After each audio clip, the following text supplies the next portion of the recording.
కాంగ్రెస్ పాలనపై BJP incharge Andela Sriramulu Yadav మండిపడ్డారు. అధికారంలోకి వచ్చిన 4 నెలల్లోనే తెలంగాణ వ్యాప్తంగా ఓ వర్గం హిందువులపై దాడులకు దిగుతున్నారని ఆరోపించిన శ్రీరాములు, దేశంలో కాంగ్రెస్ పాలిత ప్రాంతాలలో పార్టీ అండదండలతో మతోన్మాదులు రెచ్చిపోతున్నారని అన్నారు.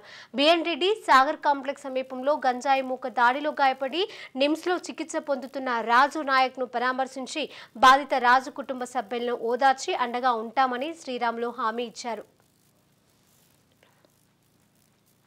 పండ్లు కొందామని మామిడి పండ్ల దగ్గరకు పోతే అక్కడ ఉన్న మామిడి పండ్లు అమ్మేవాళ్ళు అక్కడ ఇంకో కొంతమంది ఒక వర్గానికి చెందిన వాళ్ళు కత్తులతో దాడి చేసి ఇలా అన్కండిషన్లో ఉండు, ఇలా ప్రాణాపాయంలో ఉండు.